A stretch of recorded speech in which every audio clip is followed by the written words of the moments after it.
señor doctor Polibio Córdoba, presidente de la firma Sedatos, una auditora de opinión pública, una autoridad en materia de sondeos de opinión, en fin, en franco ejercicio nuevamente Polibio Córdoba.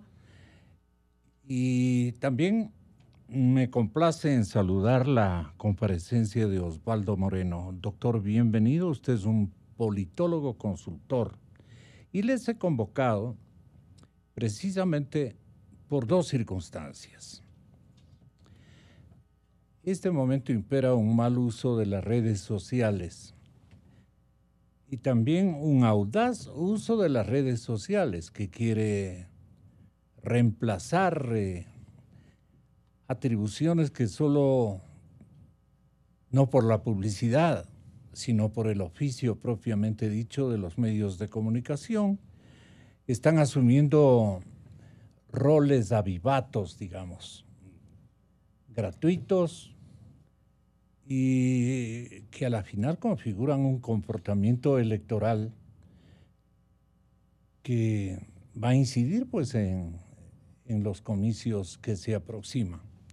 Las redes sociales han sido la herramienta y el instrumento, como ha ocurrido en el resto de países de todo el planeta. La moda es ahora librar batallas de persuasión a través de las redes sociales. Pero claro, como son mecanismos a los que nadie está bajo un monitoreo, ninguna autoridad, no hay en el mundo y creo que en la región latinoamericana.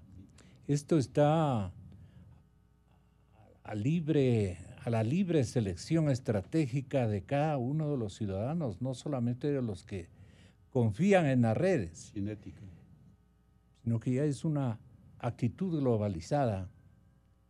El doctor Moreno nos va a dar una idea del por qué, por ejemplo, las redes creen que, y ese me parece que es el vehículo por donde transita la iniciativa globalizada de que todo el mundo con la herramienta de la audacia se crea predispuesto y en condiciones de ser candidato a algo.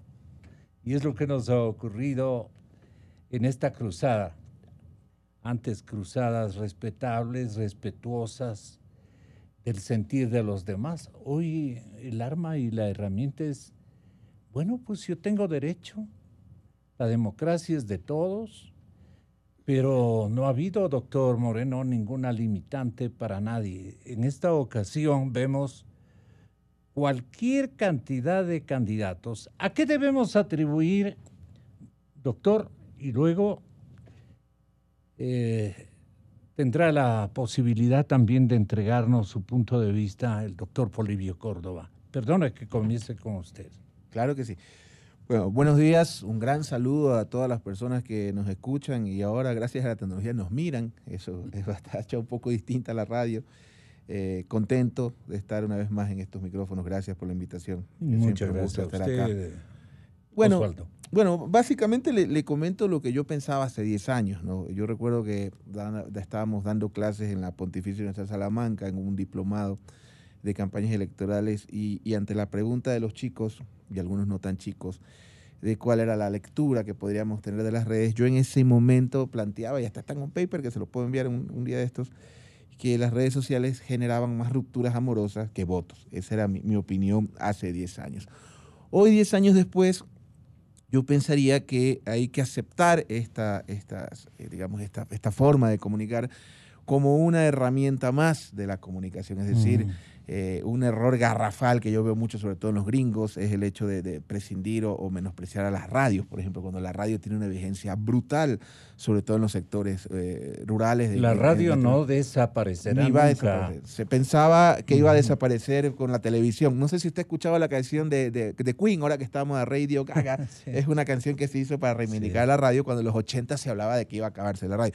Creo que la radio nunca va a terminar. En todo caso, creo que el gran error que hemos cometido y que cometen muchos colegas, es querer hacer la comunicación funcional a las redes sociales, cuando es al revés, hay que hacer las redes funcionales de la comunicación. Ahora, en el debate, y usted me conoce, bueno, el país me conoce, yo no hago opinión pública ni para caer bien ni mal, ni para conseguir clientes, sí creo que debemos de entrar en un debate, ojo, en un debate, que ese es el debate. Le comento, yo trabajo en Panamá, por ejemplo. En Panamá ya están reguladas en orden de materia electoral las redes sociales. ¿Cómo han logrado comenzar a regularlas? Bueno, básicamente, sin duda, es un poco difícil, es como querer cuidar un bosque, ¿no es cierto?, en ese sentido, pero ya primero empezaron con el debate y los candidatos desde al menos sus cuentas oficiales, digo, nosotros estamos llevando un proceso ahorita de diputados. O sea, comienzan por un código de conducta, tanto de candidatos como de comunicadores, vía redes. Lo que pasa es que hay algo interesante con las redes. Usted con las herramientas indica, eso ya un experto, no a mí, porque ya es una especialidad, ¿no? Entiendo que usted puede saber cuánto se pautó, es decir, voy a poner tanto, y quién lo pautó desde qué tarjeta de crédito, por ponerle un ejemplo. Entonces, en países como Panamá, el país que compite con Bolivia y con Paraguay en crecimiento en la región, ya se está dando este tipo de situaciones. Entonces, yo pienso que sí debe existir un debate, ojo, un debate, ese es el debate, ¿no? Posturas, porque creo que en ese sentido Twitter es una... El debate del momento, ¿no? Debe de existir, estimado, porque... ¿Qué debemos debatir? Si es viable o no la regulación o los controles en este canal de comunicación, porque hay muchas personas, no es la generalidad por si acaso, que difaman a las personas, hay hasta portales remunerados que se dedican a eso, y yo creo que en ese sentido sí debe haber una regulación, tiene que haber tenemos que debatir este tema, porque hay redes y redes. Y, por ejemplo, y ahí deben haber bribones que viven de esto y que cobran por hacer una campaña negativa. Totalmente. Y nos confunden a todo el mundo. Es un entrevero que Ángel Polibio Córdoba nos va a describir cómo lo siente en Ecuador, también con su conocimiento de causa. Ángel Polibio Sedatus, bienvenida. Muchas gracias, mi querido Gonzalo. Qué bueno compartir con Osvaldo. Mira, este es un asunto que debe ser analizado, pero en profundidad. Yo voy a dar una información, creo que interesante, al respecto, porque el papel de las redes sociales debe ser un papel que ayude a informar, pero debidamente. ¿Debidamente es con ética? Con ética, respetando... sobre todo, con ética. Porque lo que sucede es que los que más acuden a información que no tiene ningún fundamento son los que no tienen ética. Yo no quiero tal vez hacer mención de lo que nosotros vivimos, pero todo lo que se nos vino fue porque salió de las redes sociales y la denunciante tuvo el atrevimiento de decir, aquí frente a ti, sí, la fuente son las redes sociales. Conversábamos brevemente con Osvaldo. El fundamento en el que se valieron para decir que nosotros estábamos falsificando una información, porque hubo una infiltración increíble de gente que produjo a su manera información que salía como base de datos. Y esa información es la que va a las redes. Y al día siguiente que se difunde en datos certero, que después se sabía que era de CNI, ¿no? Al día siguiente, a las 10 de la mañana, ya estaba esta señora que estaba ahí de vicepresidenta dando rueda de prensa. Al día siguiente, y rodeada de asambleístas. Yo por aquí tengo la foto donde está rodeada de los asambleístas. Pues, y cuando decían, ¿y cuál es la fuente? Las redes sociales. Pero, ¿tiene usted la autorización del juez para que le permita hacer uso de información que se están bajando de esta institución? No tenía, nunca tuvo. Salió hecho pedazos. Ya te mencioné el otro día, Gonzalo, y también le decía a Osvaldo. Pero pero ya voy al dato. Verás, al dato. Que en poco tiempo va a salir ya el libro en donde salen todas estas cosas. Mira, nosotros le preguntamos a la gente, ¿a través de qué medios usted se informa sobre los candidatos y sus propuestas? Porque es un trabajo que se terminó anoche. Es totalmente nuevo. Mira, pero lo que dice la población. Dice, en primer lugar, la televisión. 48% de la gente se informa a través de la televisión. En segundo lugar, la radio, ¿no? A nivel nacional, 17%. Y si vamos por las ciudades que son de menos de 100,000 habitantes, las ciudades pequeñas, de televisión 54% y por radio 37%. O sea que, y de la prensa escrita 3%. O sea que quiere decir que prácticamente el 90% y más efectivamente tienen como sus fuentes más fidedignas, más completas, más éticas, porque están fundamentados. Aquí estamos hablando en presencia de todo el mundo, no estamos escondidos. Y es, entonces... Nos estamos viendo, además. Nos estamos viendo. Y fíjate, en Quito, 43% de televisión, radio 13%, prensa también 13%, todo son 75%. En Guayaquil, en las ciudades grandes, medianas, pequeñas, los jóvenes, esto es interesante. Los jóvenes, 46% también por televisión, 13% radio, 9% prensa, 25% por redes. Los jóvenes son los que más están pendientes de lo que dicen las redes, los mensajes, el WhatsApp, el Twitter, en fin, todo lo demás. Entonces, ahí viene todavía el papel mucho más importante, fundamental. Más complejo, diría yo. Es complejo, de que tiene que ser manejado con ética. Ellos son los que tienen que absorber la moral, tienen que absorber la verdad, tienen que absorber el método correcto. Entonces, a mí sí me parece que se tiene que tener cuidado. Y es cuestión de limitar a las redes sociales o decirle no creas en todo lo que te dicen las redes sociales. Y el Estado no va a hacer una campaña. Y las redes propiamente no van a hacer una autocampaña para destruir su confiabilidad, ¿no es cierto? ¿Quién puede legislar respecto de las redes sociales? Porque va a ser indispensable. En cualquier momento nos llevan a una cloaca en donde nos vamos a confundir los niveles de virtudes y defectos. Las mentiras van a pasar a ser verdades y viceversa. El asunto es bastante grave en la tratativa de la sociedad en términos globales. ¿Cuál puede ser el mecanismo que ya un gobierno debe andar reflexionando y seleccionando, especialmente los que tienen que legislar alguna baranda de comportamiento o de limitación a las cosas que se hacen y se dicen en redes? ¿Se puede ganar a través de las redes sociales en términos de confiabilidad o de credibilidad, Osvaldo? Bueno, hay algo muy interesante que dijo el doctor Polibio. El doctor Ángel Polibio, muy interesante. Sobre el tema, mire, yo no tengo negocios de radio, no soy accionista en ninguna radio, sí, pero de hecho hasta escrito sobre la importancia de la radio, porque ese es un tema también en el área, por ejemplo, rural, sobrepasa en algunos lugares el 50%. Claro. La gente desde las 5 de la mañana hasta las 7, 8, que ya la gente está trabajando, escucha se conecta, radio. Por supuesto. Ahora, hay un tema interesante de lo que nos legó el correísmo. Hay cosas nefastas y cosas interesantes. Una de las cosas que me parecían interesantes era el famoso debate del estado de opinión.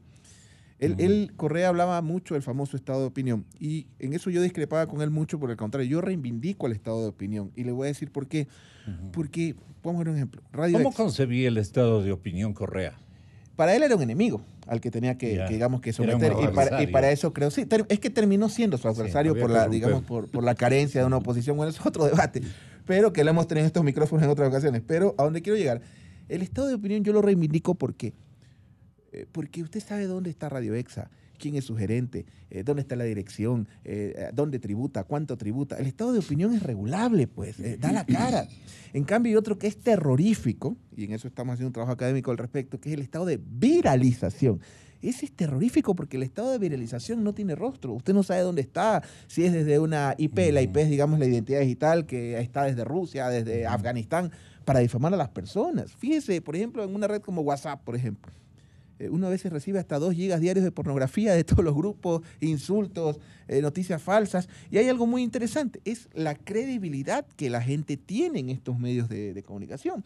Porque sí, usted se entera noticias por televisión, sí, por radio también, por redes sociales, sí. El hecho es, ¿le cree a la información que recibe? No le creen. Entonces yo sí pienso, y soy reiterativo en ese sentido, porque hay redes y redes. Por ejemplo, yo creo que Twitter, con todo cariño, a veces es una cloaca, es un lugar donde la gente se insulta y se habla a sí mismo y se escucha, y hay las famosas tribus donde no hay ningún tipo de tolerancia y hay verdades absolutas, no hay tal debate, ¿no? Como en principio.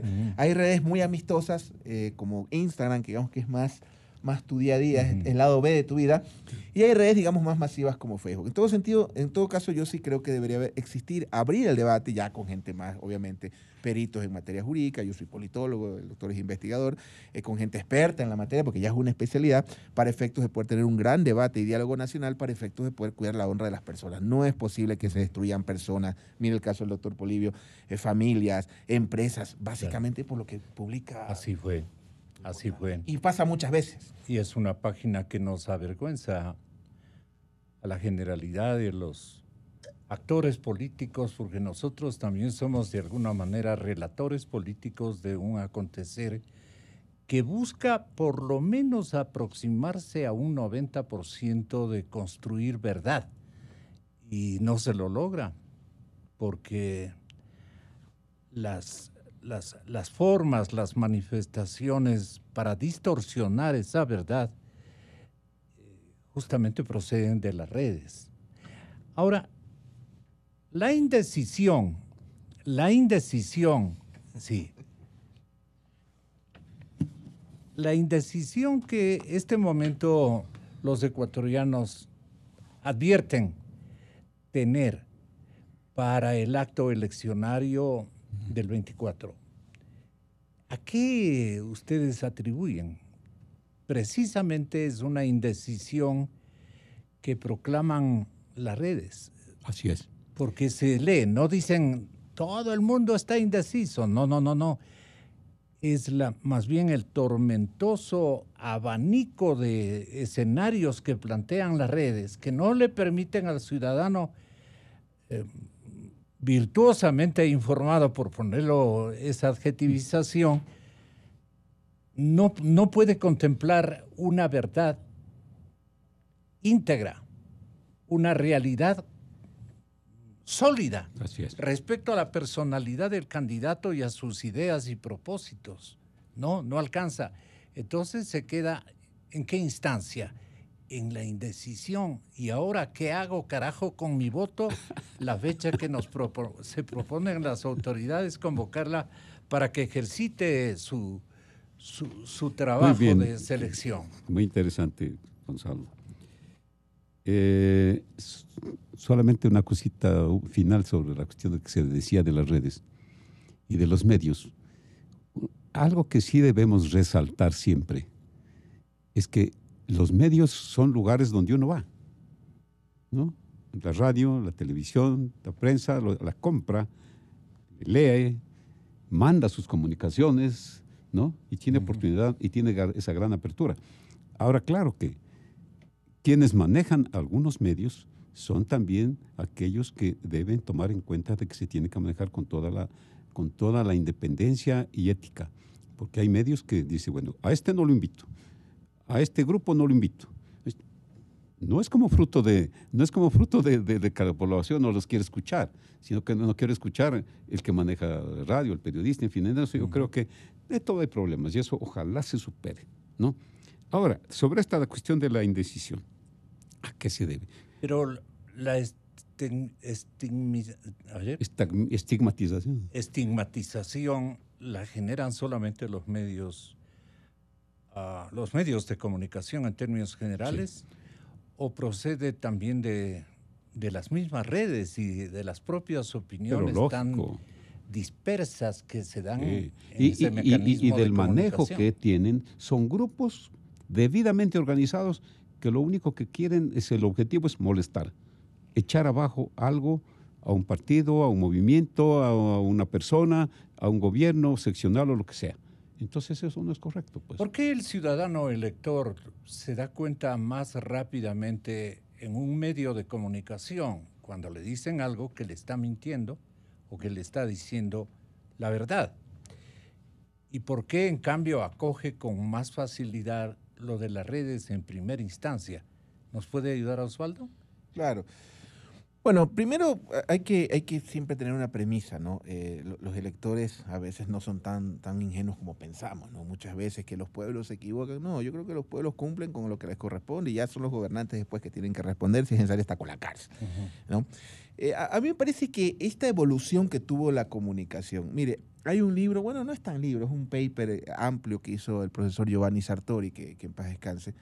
Hay un libro que él hizo en los 90, ya iniciando los 90, que se llamaba el Homo Videns. Es más, bueno, es más un paper grande, no es un libro como tal, pero es uno de 100 páginas, donde él narra horrorizado, él ya estaba en ese momento en la cúspide de su producción intelectual, etcétera, etcétera, en lo que se había convertido el hombre producto de la televisión. Por eso lo planteaba el Homo Videns, ¿no es cierto? Ya no era el Homo sapiens pensante, sino el hombre que observa. Y planteaba él que prácticamente todos los contenidos, las actuaciones eran producto de la imagen, ¿no?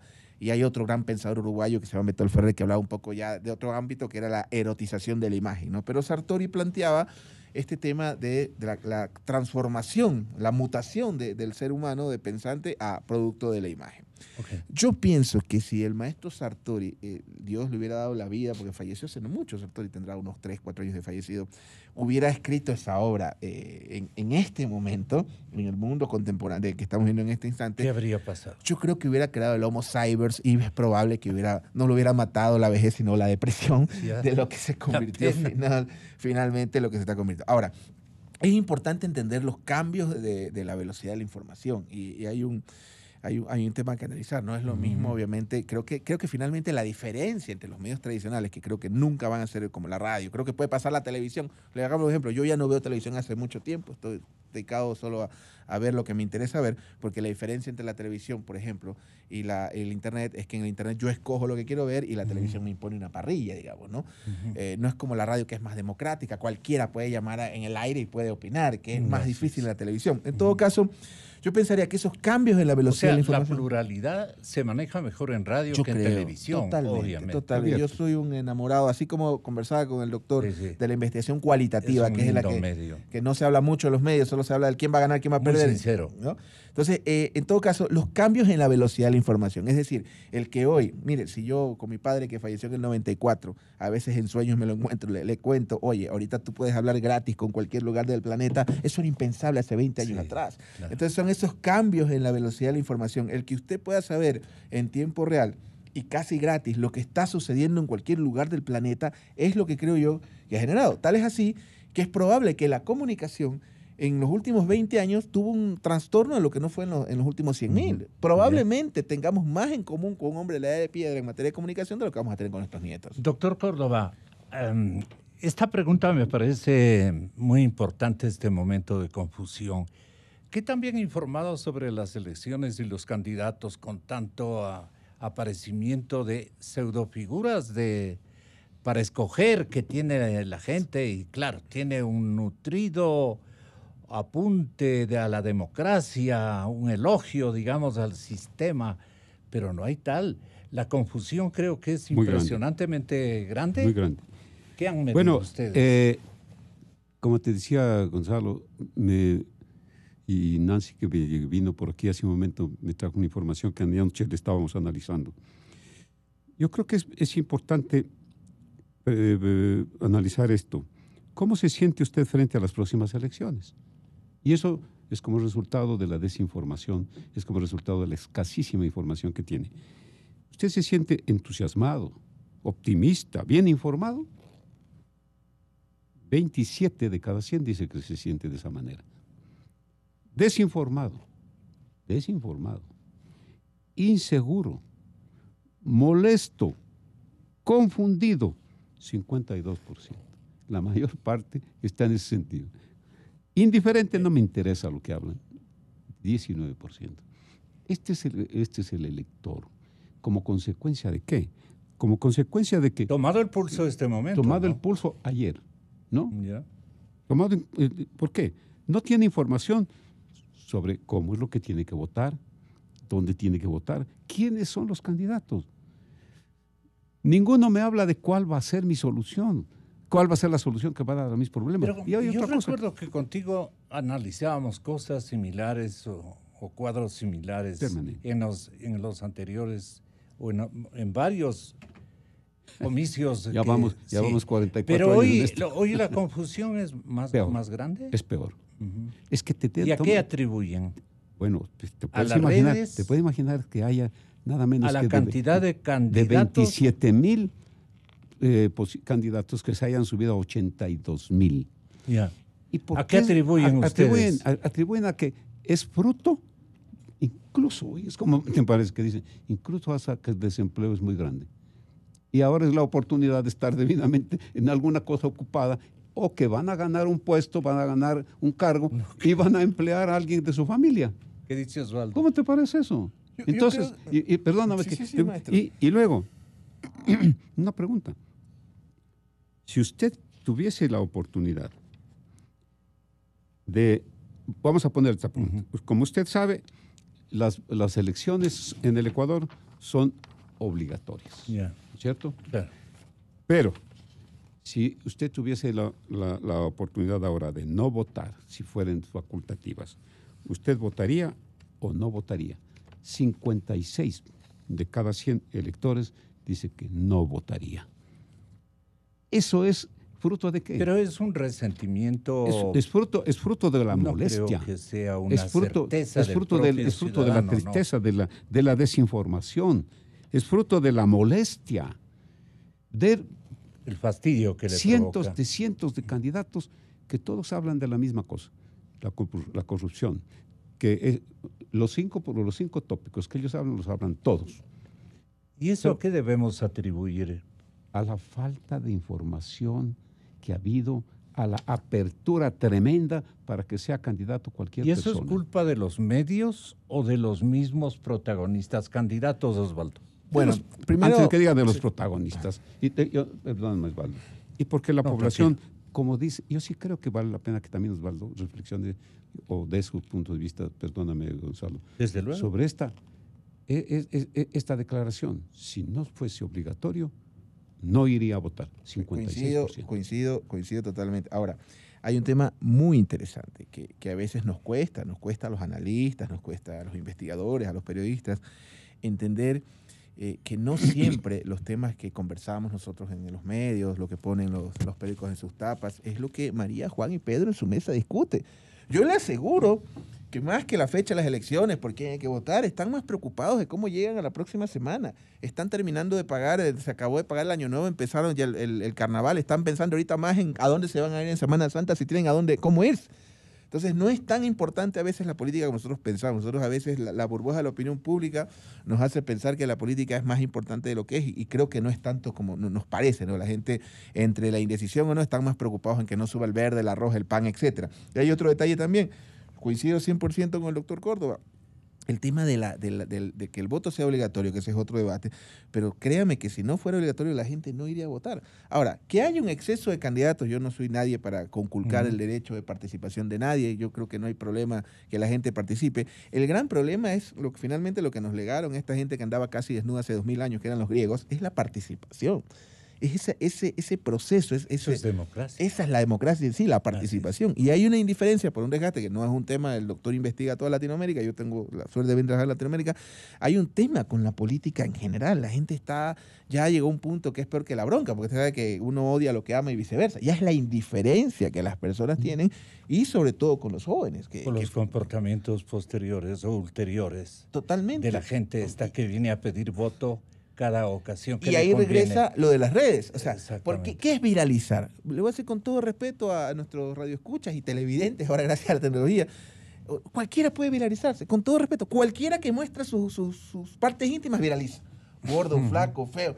Pero eso es viralizar. Lo viral es como el virus. ¿Cómo es el virus? El virus va al médico.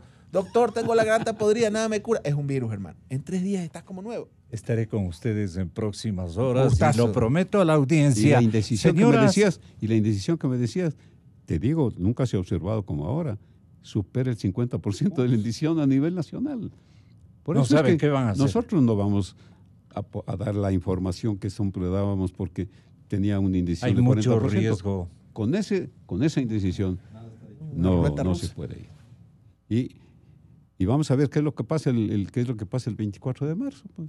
Gente que va a ir sin saber cómo votar. ¿Sabe cuáles son los candidatos del Consejo Nacional del Consejo de Participación? 92% no saben. Yo no tengo idea. La presidenta del Consejo Nacional Electoral, la doctora Tamaín, va a tener un grave conflicto. Ojalá que no. Si las cosas no le funcionan con la transparencia y la técnica en el mejor nivel que ella puede utilizar. Podemos tener dificultades, pero no nos anticipemos que acá vienen cosas mejores en la cadena Democracia. 92.5, transmitiendo con